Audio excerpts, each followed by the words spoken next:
বছর জুড়ে লেখক, পাঠক এবং প্রকাশকদের দীর্ঘ অপেক্ষা, উৎকণ্ঠা এবং প্রত্যাশা নিয়ে এবারও শুরু হয়ে গেছে অমর ২১শে বইমেলা ২০২৫। আজ বইমেলার দ্বিতীয় দিন এবং দ্বিতীয় দিনের সময় টেলিভিশনের বিশেষ আয়োজন প্রাণের বইমেলায় আপনাদের সাথে আছি আমি ফারজানা লিনা। এবারের বইমেলার যে মূল প্রতিপাদ্য সেটি হচ্ছে যে জুলাই গণঅভ্যুত্থান, নতুন বাংলাদেশ নির্মাণ। দর্শক, একটু যদি বলি যে যারা এবছর বইমেলায় ইতিমধ্যে এসেছেন অথবা আসবেন, তারা এই মূল প্রতিপাদ্যের সাথে মিল রেখে বইমেলার প্রতিটি প্রান্তে, প্রতিটি পরতে পরতে কিন্তু নতুনত্বের ছোঁয়া পাবেন। এখানে দেখা যাবে যে স্টলগুলোতে নতুনত্বের কিছুটা, যেমন নতুন কিছু জিনিস আছে এখানে স্টলে, যেমন ভ্যারিয়েশন আছে। আপনারা বিন্যাসে তেমন কোনো পার্থক্য না থাকলেও আঙ্গিকে কিন্তু বেশ কিছু পরিবর্তন হয়েছে। এবছর বইমেলার পরিসরও বেড়েছে। যদি বলি যে বিগত বছরে কিন্তু বইমেলা ৬৩৫টি প্রকাশনা প্রতিষ্ঠান ছিল, সেই ক্ষেত্রে এবারে প্রকাশনা প্রতিষ্ঠান বেড়ে হয়েছে ৭০৮টি এবং বইমেলার আয়তন যেমন বেড়েছে, একই সাথে কিন্তু প্যাভিলিয়ন ৩৭টি হয়েছে। সেই ৩৭টি প্যাভিলিয়নের ৩৬টি প্যাভিলিয়নই আছে সোহরাওয়ার্দী উদ্যানে। দর্শক, আরও একটু বলে রাখি যে আজ কিন্তু ছুটির দিন নয়, একেবারেই সপ্তাহের প্রথম কর্মদিবস। কিন্তু সেই কর্মদিবসেও কিন্তু একেবারে বলা যায় যে বিকেল থেকে, অর্থাৎ বইমেলা শুরু হওয়ার পর থেকেই যারা পাঠক আছেন, বইয়ের প্রতি বই প্রেমী যারা আছেন, তারা কিন্তু চলে আসছেন, অনেকেই সপরিবারে আসছেন। তবে একটু মোটা দাগে যদি বলতে চাই, সেক্ষেত্রে তরুণ তরুণীদের সংখ্যা আমি একটু বেশি দেখেছি। এছাড়া পরিবারও আছে, সপরিবারেও যারা এসেছেন। এবং এই যে বইমেলার এবারের যে স্টলগুলো রয়েছে, সেখানে কিন্তু খুব সুসজ্জিতভাবে, মানে সবার কাছে দৃষ্টি আকর্ষণ করছে যে বিষয়টি, যে স্টলগুলোর যে বিন্যাস বা আকার, সেখানে কিন্তু খুব সুন্দর করে সেজেছে। এবং মানুষের প্রত্যাশা যে এই পুরো বইমেলা, অর্থাৎ যারা একটু বইমেলা সম্পর্কে জানতে চান যে বইমেলা কয়টা থেকে শুরু হয় বা কখন শেষ হয়, তাদের জন্য একটু জানিয়ে রাখতে চাই যে বইমেলা কিন্তু ১ তারিখ থেকে শুরু হয়ে গেছে এবং চলবে একেবারে ২৮ ফেব্রুয়ারি পর্যন্ত। এবং প্রতিদিন ছুটির দিনগুলো বাদে বিকেল ৩টা থেকে শুরু হয়ে রাত ৯টা পর্যন্ত চলবে এবং ছুটির দিনগুলোতেও আপনি সকাল ১১টা থেকে রাত ৯টা পর্যন্ত বইমেলায় আসতে পারবেন। এছাড়া দর্শকদের জন্য আরেকটু জানিয়ে রাখতে চাই যে বইমেলার যে বেশ কিছু, এখানে আপনি যেমন আপনার প্রয়োজনীয় জরুরি অবস্থায় যে বিশেষ প্রয়োজনীয় বিষয়গুলো রয়েছে, তাও কিন্তু বইমেলায় রয়েছে। এবং শিশু চত্বরের কাছাকাছি কিন্তু শিশুদের নিয়ে যারা আসেন, মায়েরা, তারাও কিন্তু শিশুদের জন্য একটি আলাদা এলাকা, আলাদা জোন তৈরি করা হয়েছে, সেখানেও কিন্তু বিশেষ ব্যবস্থা রয়েছে। এছাড়া আপনাদেরকে একটু বলে রাখতে চাই যে আমাদের বইমেলার এবারের বিশেষ আয়োজন থাকছে। প্রতি আয়োজনেই আমরা কিন্তু একজন বিশেষ লেখক, বিশেষ সাহিত্যিককে নিয়ে আমরা কথা বলবো। তো আজকের এই আয়োজনে আমরা তেমনই একজন বিশেষ সাহিত্যিককে নিয়ে কথা বলতে চাই, যিনি বাংলা কথা সাহিত্যের জগতে, যাকে সাহিত্যের বরপুত্র বলা যেতে পারে, এক প্রবাদ প্রতিম নাম হাসান আজিজুল হক।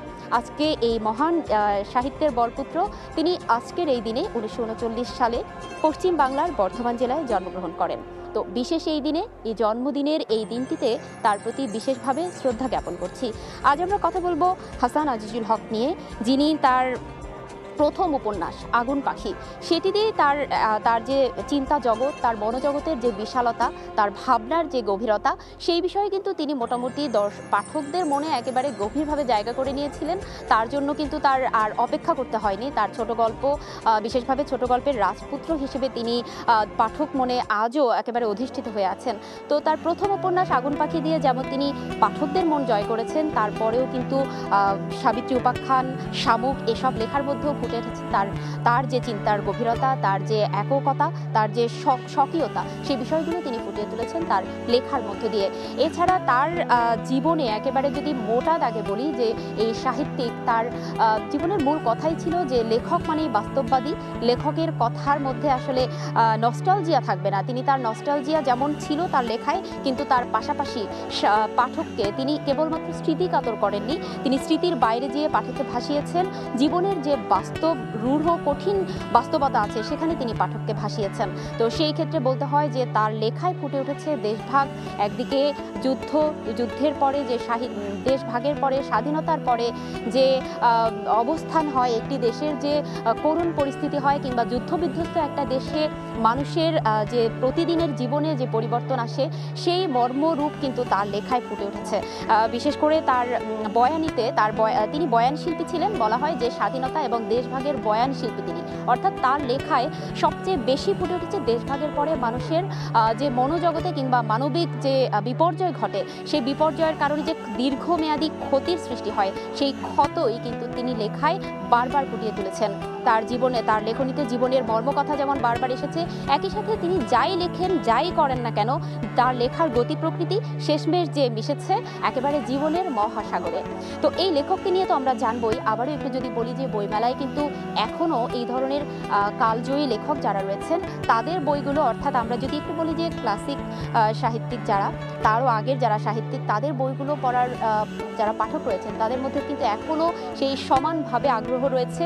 তারা কিন্তু নতুন পাঠকদের পাশাপাশি, নতুন লেখকদের পাশাপাশি এই যে যারা আমাদের যুগে যুগে কালে কালে এসেছেন, আমাদের সাহিত্যকে সমৃদ্ধ করেছেন, তাদের বইগুলোকে কিনছেন। তাদের যে পরবর্তী প্রজন্ম রয়েছে সেই প্রজন্মকেও কিন্তু এই বইগুলো সম্পর্কে জানাচ্ছেন। আবারও আমি একটু হাসান আজিজুল হককে নিয়ে যদি বলি যে এই মহান যে সাহিত্যিক রয়েছেন তিনি কিন্তু তার ছাত্রজীবন থেকেই লেখালেখি শুরু করেছেন। এমনকি ছাত্রজীবনে তিনি পিএইচডি করবার জন্য দেশের অস্ট্রেলিয়ায় গিয়েছিলেন। কিন্তু ওই যে কথা বলা হয় যে যার আসলে নারীর সংযোগ হচ্ছে দেশের নিজের যেই নদী জল মাঠের সাথে, নিজের দেশের যে খেটে খাওয়া একেবারে মানবেতর জীবনযাপন করেন যেই মানুষেরা, তাদের সাথে যার নারীর যোগ, তিনি কিভাবে দেশের বাইরে থাকবেন। আর তাই কিন্তু তিনি চলে এসেছিলেন। তারপরও তিনি তার যে লেখনী সত্তা, তার যে লেখক সত্তা, সেই সত্তাকে তিনি কিন্তু ছড়িয়ে দিয়েছিলেন দীর্ঘ শিক্ষক কিংবা অধ্যাপনা জীবনে। তিনি রাজশাহী বিশ্ববিদ্যালয়ে 31 বছর অধ্যাপনা করেছেন এবং এই অধ্যাপনা জীবনে কিন্তু তিনি অসংখ্য শিক্ষার্থী তৈরি করেছেন এবং লেখায় উদ্বুদ্ধ করেছেন। তো এই যে লেখককে নিয়ে আসলে বললে শেষ হবে না। তার যে লেখনী সত্তা বা তার স্বকীয়তা, সে বিষয়ে আমরা আরও জানবো এবং সেই বিষয়ে জানার জন্য আমরা এখন চলে যাব আমাদের সহকর্মী নেওয়াজ শুভর কাছে। হাসান আজিজুল হক, যাকে নিয়ে আজকে আমরা কথা বলবো, আজকে এই মানুষটির জন্মদিন। আজকের দিনেই তিনি এসেছিলেন পৃথিবীতে, তবে তিনি আজ পৃথিবীতে নেই, রেখে গেছেন তার শব্দভাণ্ডার, তার সেই লেখনী আজও বেঁচে আছে মানুষের মধ্যে। হাসান আজিজুল হককে নিয়ে যদি বলতে হয়, তিনি ছিলেন একদম পুরোপুরি আড্ডাপ্রবণ একজন মানুষ। তার কাছের যে মানুষটা ছিল তারা আসলে তাকে বলতো যে আড্ডাই হচ্ছে তার খোরাক।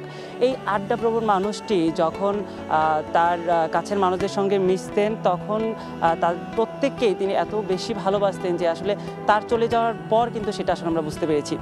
তার সম্পর্কে একটি গল্প আমি বলতে চাই যে তিনি ছোটবেলায়, অর্থাৎ দেশভাগের আগে তার যেখানে জন্ম, তিনি ছোটবেলা থেকেই কিন্তু বাড়ি থেকে বাইরে বেরিয়ে যেতেন এবং তার রাখালদের সঙ্গে তার বেশ ভালো বন্ধুত্ব ছিল। তিনি সেখানে তাদের সঙ্গে মাঠে সময় কাটাতে আসলে পছন্দ করতেন। তো সেইখানে রাখালদের সঙ্গে যখন তিনি মাঠে যেতেন, সেখানে তার নানান ধরনের অভিজ্ঞতার কথা আমরা শুনেছি। তার আত্মজীবনী আমরা দেখেছি যে আসলে শেষ বয়সে এসে তিনি কিন্তু তার সেই ছোটবেলা বা সেই শৈশব থেকে কিন্তু আসলে বেরোতে পারেনি। তার লেখনীর মাধ্যমে কিন্তু আমরা সেই বিষয়গুলো দেখেছি এবং কি যখন আসলে তার লেখনী আমরা পড়ি, আমরা তার ছোটবেলাটাকে অনুধাবন করতে পারবো। আরেকটা বিষয় যে হাসান আজিজুল হককে বলা হয় ভ্রাম্যমান লাইব্রেরির মতো, মানে তার জ্ঞান শক্তি এত বেশি প্রখর ছিল যে যখন কারোর সঙ্গে তার পরিচয় হতো, আসলে তিনি সবাইকে এত নিখুঁতভাবে মনে রাখতেন যে প্রথম পরিচয়ে তার সঙ্গে দেখা হওয়ার পর তার সঙ্গে কি কথা হলো, তার নাম কি, তার বাড়ি কোথায়, সব বিষয়গুলো তিনি একদম ঠোঁটস্থ করে রাখতেন এবং কি যতদিন পরেই সেই মানুষটার সঙ্গে দেখা হোক না কেন, তাকে তিনি সেই নামে সম্বোধন করতে পারতেন। তার স্মরণশক্তি এতটাই প্রখর ছিল এবং কি তার পরবর্তী যে 2-3 প্রজন্ম আছে, সেই 2-3 প্রজন্মের যে লেখক যারা আছে তারা কিন্তু আসলে তার সান্নিধ্য যারা পেয়েছে, সেই লেখকরা প্রত্যেকেই মনে করতেন যে হতে পারে তিনি হাসান আজিজুল হকের খুব কাছের মানুষ এবং কি তিনি সবচেয়ে কাছের মানুষ।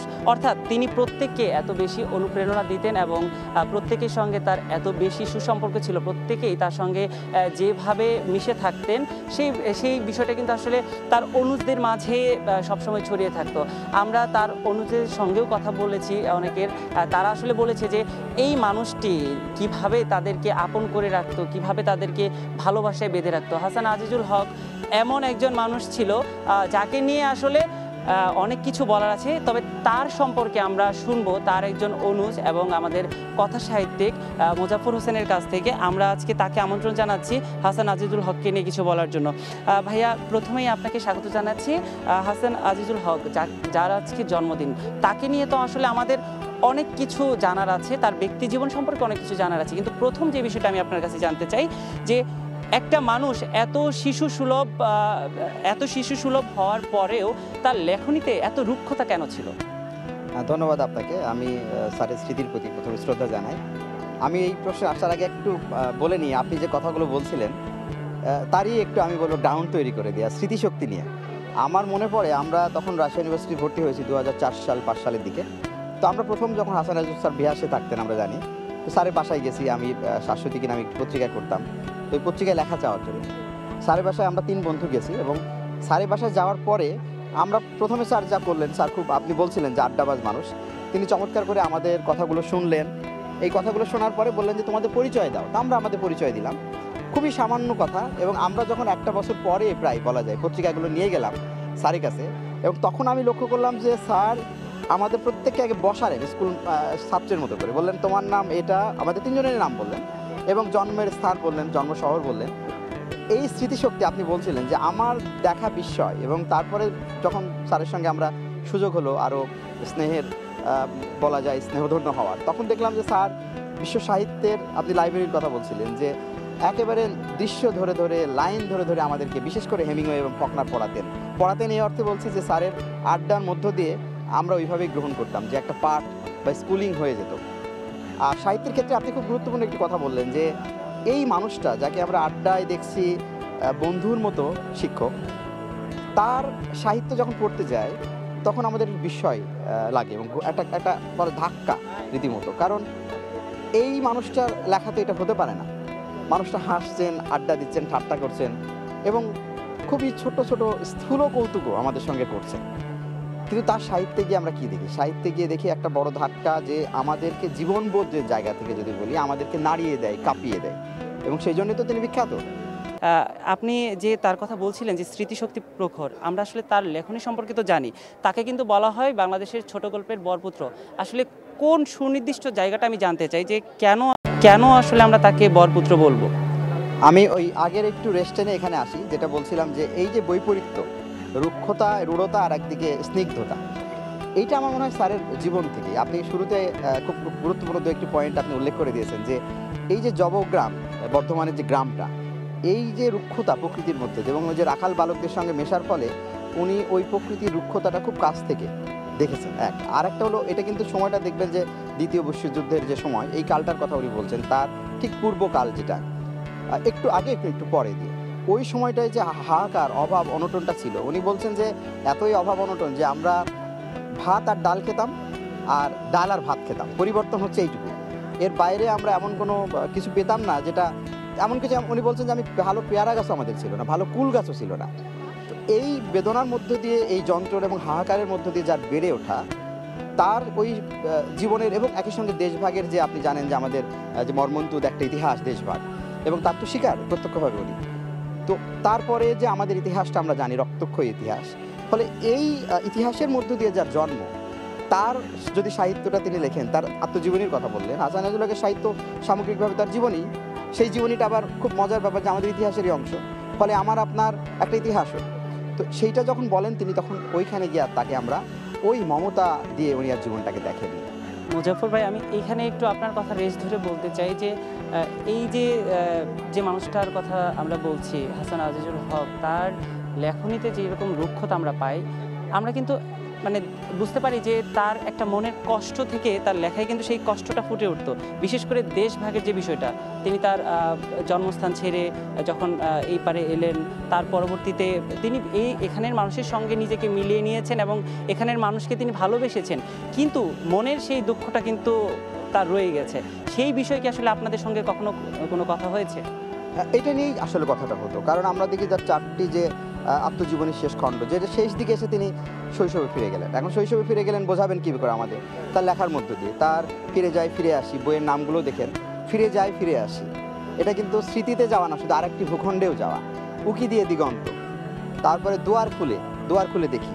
তো এই বইগুলো যখন আমরা দেখি, যে তারপর পুরাতন আখরগুলি, এই বইগুলোর মধ্যে তিনি স্মৃতি যাপন করতেন, এবং আমাদের সঙ্গে যখন কথা হতো তখন তিনি বলতেন যে আমাদের সময়ে আমরা যে সময়টা যাপন করি এখন, এই সময়টার সঙ্গে সেই সময়টা তুলনা করতে গিয়ে তিনি তার শৈশবের কথা বলতেন।